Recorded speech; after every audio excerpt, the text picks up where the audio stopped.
Hey everyone, it's your boy, Ego Ken.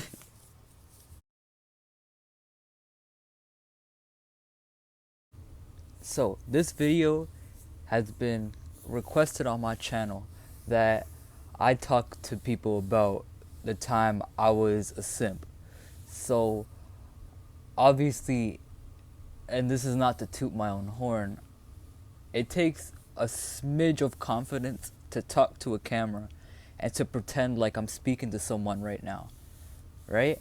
And I thought I would tell you guys that I am just like you know what I mean? I have had tons of low points in my life, and I have learned the reason why I am the man who I am today is because I have learned from a lot of those low points. So I figured I would tell you guys about the time I was a simp back in high school. Who I am. Back in high school, I used to bust it to the dance. Yeah! Sorry guys, I had to edit that joke in. Enjoy the story time. Okay, so pretty much I am a very romantic person, right? Even to this day. But back then in my early teenagehood, I did not have a good criteria on who deserves and who doesn't deserve my love and affection. And I think where it all started was back in the 8th grade. You know what I mean? I got rejected by my childhood crush, right? Cuz I never really cuz she knew I liked her and stuff, and she knew I had feelings for her, and anytime she would confront me on those feelings, I would be a coward, and I would say, no, I don't like you, I don't actually like you, and stuff like that. I don't actually like you. I wasn't confident in my feelings for her. But then eventually I couldn't hold it back anymore, and I couldn't deny it anymore, and then I told her I like you, right? But then she told me I've already found someone else, and it's like, damn. So back in the 8th grade, what I realized was I have to be a lot more confident on my feelings. And I have to just be a lot more straight up, just tell people, hey, I care, right? And if you just beat around the bush, and if you just go on your own time, and if you don't find if you don't trust the divine timing, then you mess up. So high school starts, and I try to be more open with my feelings. I try to find love and find affection, right? But the issue was I didn't have the best criteria to find love and affection. Like, I would speak to a girl, right? I would speak to whatever beautiful woman I was speaking to, and then I would speak to her, and then she would be very polite, and she would be very kind, and she would be very, I guess, just, you know what I mean? And Simp Ken interpreted this politeness that women gave him. Simp Ken interpreted that politeness and kindness for love and affection. He didn't understand that this was just basic mannerisms, and he didn't understand that this was simply just how he wanted to treat himself. He he was codependent upon other people in his life because he felt like he couldn't give love and affection towards himself. So he became a simp. He would speak to a girl, and this girl would be really confident and be really polite. He would interpret that politeness as affection. He would fall in love with her. He would write her poems, and he would just be so nervous and so jittery and so shaky, and so like you know what I mean?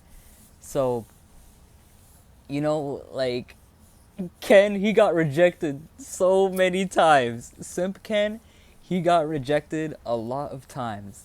Uh, well, I told you guys about me getting rejected back in the 8th grade. I got rejected back in the 9th grade, even though I bought the girl a necklace. I got rejected back in the 9th grade. I got rejected in the 10th grade at a birthday party. So that was kind of messed up. I got rejected again in the 10th grade. Like, it was just, oh my god, right? Yeah, and like the way all these situations happened with me getting rejected was like they never even straight up told me I don't like you. They would just like, bro, Simp Ken was so overwhelming. You know what I mean? Simp Ken was way too much. And the way those situations kind of played out was eventually just all of the people that Simp Ken fell in love with, they didn't even tell him that they didn't like him back. They just ignored him. And the reason why, I'm going to tell you the reason why they ignored him, right? Instead of blaming my failures on other people, I went and I had a self-reflection moment that, okay, maybe it's something that I'm doing wrong. Like, maybe the reason I keep getting rejected is because maybe I'm just not approaching it right.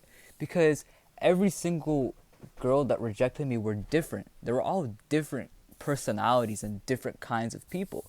So, okay, if I'm failing with every single one of them, it can't be them. It has to be me. You know what I mean? It has to be like something I'm doing wrong. So what I did was I spoke to my motherly figure about this, right? I spoke a lot to my motherly figure about this. And one of the things that she taught me in life was the most ideal relationships in your life are not relationships that fill holes within you. They are relationships that add on to your life. So my motherly figure said, okay, so you want to be loved, right? So she told me, okay, Ken, you always call yourself ugly, and you always call yourself unattractive, and you always call yourself these bad things. What if you started calling yourself good things? What if you started calling yourself nice things and stuff like that? I was like, maybe you're right. Maybe I should start being more affectionate towards myself and stuff. So I started being more confident, and I started just bringing myself up more and stuff. And then when I started bringing myself up more, I started to realize that, see, we make fun of simps, okay? We all push them around. We all like shake them up and stuff like that. We all say, haha, look at simps. But simps are very toxic people. They're very codependent, and codependency upon others, like having this huge emotional load and dropping that onto other people, is very, very toxic. So growing up, I would hear about romance in TV shows, right? And the way the main character would always talk about romance is, oh, when I'm not around this person I love, I hate myself. And when I'm around this person I love, I don't hate myself. And I thought that's real love. I thought that was real true romance and stuff. But one of the things that I've learned as I started getting out of my simp phase was this is actually a very toxic trait. It is a very toxic trait to give your life away to someone. Okay? So we always so it's dehumanizing to worship someone, right? People think dehumanization is just a negative thing. But you could be a positively dehumanizing person as well. You could, if you are giving all of your will to live and all of your feelings and affection, if you're giving all of your choices away to a person, you're dehumanizing them, you're worshiping them, right? And either they're going to take advantage of you, or you are going to be a very huge weight for them to carry that they didn't even ask to carry in the first place. So either it destroys you or you destroy it. So if you don't want any destruction in your life, the things that you need to do is focus on what you have inwards. And from that, you can build a much better criteria on what romance you want in your life. One thing that I've learned from, I guess, from being within myself and from being more confident in myself is a lot of the love that I look for is within just my friends and my family and with talking to you guys. It doesn't have to be a kiss on the cheek, right? And the thing is, if you're someone like me and you're someone who wants that, if you're somebody who wants romance, like I'm someone who definitely would like romance in my life and affection, I think there's nothing wrong with that. But one thing I've understood is that my intuition and my self-confidence, if I need that, if romance and love is something that I need in my life, the universe is gonna go and provide that for me. It is something that divine timing and the universe goes with, like it gives to me. It's not something I can interfere with. It's not something I can necessarily control. It's all I have to do is be myself, just focus and worry about me and be the best version of me, right? And then when you show good care to yourself, right? And when you show good love to yourself, I guess positivity towards yourself, that gets released into the space and time. That gets released into the ether, right? And once that gets released into the ether, there's someone out there who deep down truly appreciates you and truly appreciates what you are doing. And if you want to be appreciated in a romantic, like kissing and loving way, the universe is going to provide that for you because that's ultimately what's going to be what's best for you. And I guess one of the biggest conflicts that I have in my life is, okay, do I wait for this person or do I try to instigate and try to ask them out? I guess that is a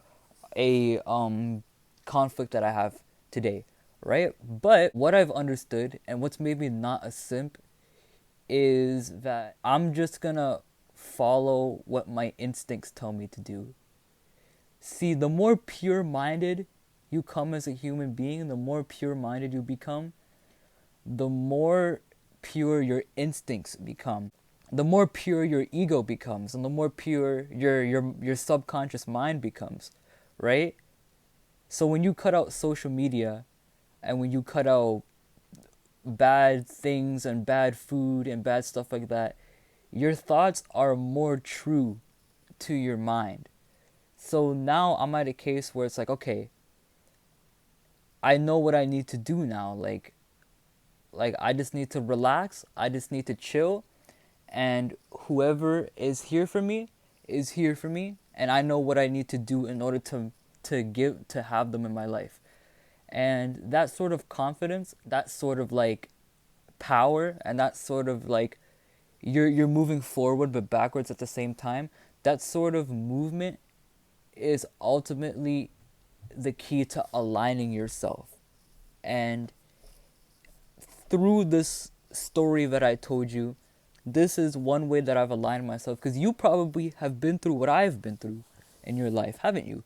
Or you've probably been through a similar, maybe not the same events, but you've had the same feelings that I've been through, right? And I want you, the viewer, to understand that I am no different than you. I am simply just, if you ever feel like you can't be like me, if you ever feel like I'm somehow a better person than you, then these kind of videos are kind of here to make you understand that, hey, we all came from incredibly similar places. You know what I mean? We all came from incredibly similar places, and there's no need to put one person over the other. That's how tyranny happens, right? I guess the moral of the story is fix what is within you, and also to watch how you move. And everything is not what it seems. Yeah, I guess that's the story. This is my first ever story time. I don't think I did very well. I think I should have scripted it out a lot more. I'm going to learn. I'm going to just upload this anyways and kind of see if you guys like this template, and if you guys like how I formulated this video. If you didn't, that's fine. Just tell me why. But yeah, hopefully if this video does well, I'll make more storytime videos in the future, right? Alright. I'm gonna go now, okay? Bye. You know I'm the realest, and you know I'm a killer. I'm the best, cause when you lie, I swear I feel it. Right in my heart, you trying to kill me. But you know I got feelings. Girl, you playing with the real. Got a couple M's and I'm still in the building. No ass shots, I can tell, I can feel it. When you got hurt, I can tell, I can sit in it. If you need it, I said if you need it right now, look, I sell it. Fresh out the shower, I smell it. Then I come here like, we ain't even buying that. We ain't worried about it, we ain't buying that. Hey girl, I'ma just be cool, but don't let me find out where you hiding at. Take a left that, let me mind that.